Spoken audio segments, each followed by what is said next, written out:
7 ideas for wreaths, anything from Valentine Day, St. Patrick's Day to wreaths for the Halloween or Christmas. So let's start with the first idea for Valentine Day.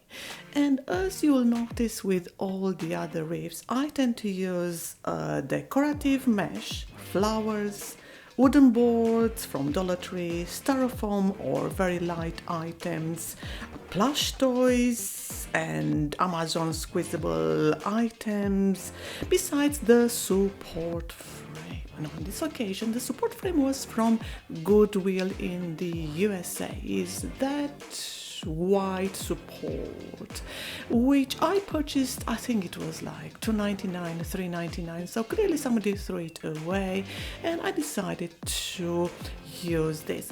The difference between using this kind of support and a metal support, the metal will be very, very light. And on this occasion, I decided to use also this squeezable set I purchased from Amazon USA. I think it was priced around $12, $13, so pretty good value for money. So you start with the support and afterwards you start putting the mesh, as you can see here, and adding all the items.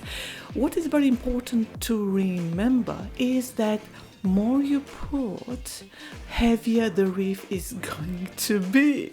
So it's very important to put very light items. With this in mind, I placed all these styrofoam hearts and plush toys and even that candy cane spoon, which turned out to be a bad idea because I remember they started just leaking, so it was rather warm out there and I had sugar dripping from the wreath, which clearly attracted some insects in February. It was rather mild. So this wreath turned out to be rather heavy. I would say maybe 3-4 kilos, so 6-8 pounds. So you have to bear that in mind. Now, the St. Patrick's Day wreath, I also used, of course, this frame, which I purchased from DollarTree.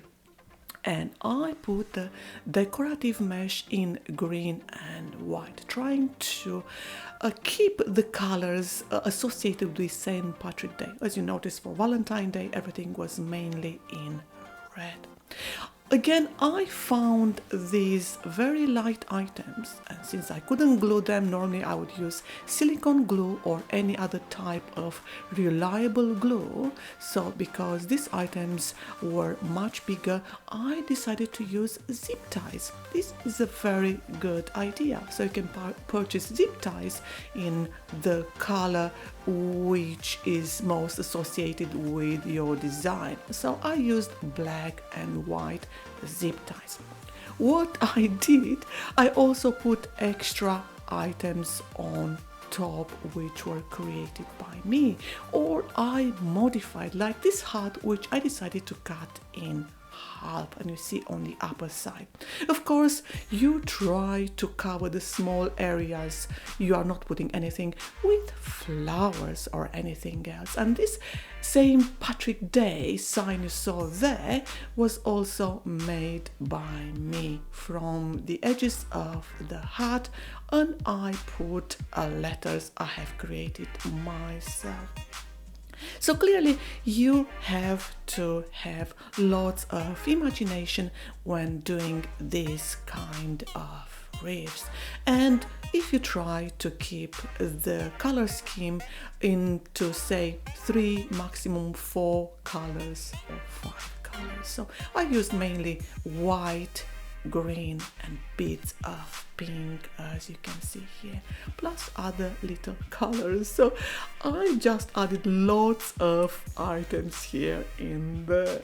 Now let's move on to the next wreath, which is a wreath for Easter Day. On this occasion, I decided to use colors in pastel on this wooden frame resembling a rabbit, as you saw there. And of course, use lots of other items, including lots of ribbons, and I like using ribbons with metallic edges. And I put this behind of a rabbit right in the middle, that squishable toy, which is very, very cute in real life. Butterflies and flowers and the decorative mesh, which was the base of the wreath. And as usual, lots of other little items to put here and there. Look how cute the squishable items are.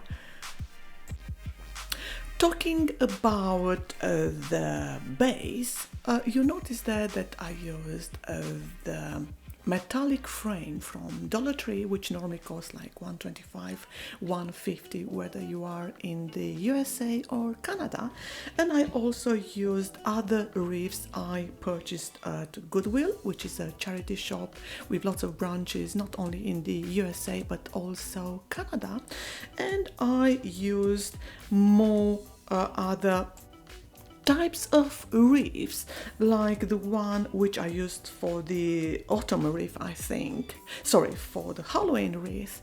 And I wish I didn't use such a thick base wreath in the end. It has to be very light, so I strongly suggest, if you are to do something like that, to always consider these metal frames you find plenty at Dollar Tree, Dollarama, anywhere in North America. They are very, very light, and ultimately you want your wreath to be light. You don't want to be like, say, reaching 6, 7, 8 kilos, which is like, 12 pounds. You want to be very, very light. So yeah, this is the Goodwill wreath base I was talking about. So this is the one for the summer wreath. And it was a bit heavy, like maybe 300-400 grams, which is like 1 pound close to, and I had to cover it in the white decorative mesh, which is very, very cheap. I also added these items I found at Dollar Tree. So in the end, these wreaths are not expensive if you buy your items from Dollar Tree. Of course, there are more expensive items you are going to see on wreaths around, and that Hello Sunshine board in the middle was made by me by putting together lots of little signs and decoupage paper from here and there. So I'm very happy the way it looks like. These wooden boards at the bottom, again, they're a bit heavy. So yeah, this is something you always have to think about. Now, moving on to the autumn wreath. This was a very simple wreath with a Dollar Tree wood frame made of just wooden balls, and this Goodwill fruit and leaves arrangement, which was in very, very poor condition.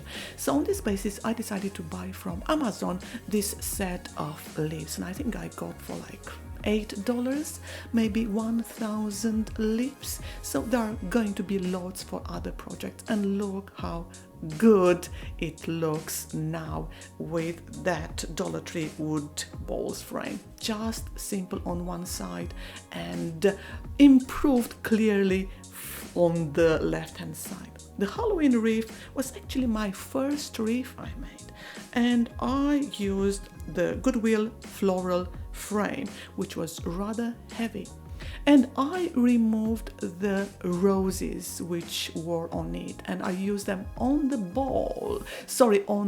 Christmas balls. If you saw my other video, how I improved lots of Christmas balls rather than throw them away. So I used all these elements you see here, and this Goodwill floral frame, which was, I think, like $2.99, $4.99, very, very cheap. Again, why throw away something like that? Again, it was rather heavy, and I put that board in the middle you see there. Again, it was rather heavy. So in the end, it turned out to be a rather heavy wreath, but nevertheless is very, very beautiful in real life. And the last one is a Christmas wreath you are going to see later on, which I made using a Goodwill floral wreath, which again was in very poor condition, and I put some DollarTree baubles and ribbon, and looks so much better. So sometimes if you want simplicity, that is what you have to do. Well, as ever, I hope this was of help to you when you do your own wreath. Apologies for my voice, again under the weather, and as ever, thank you for watching. Bye.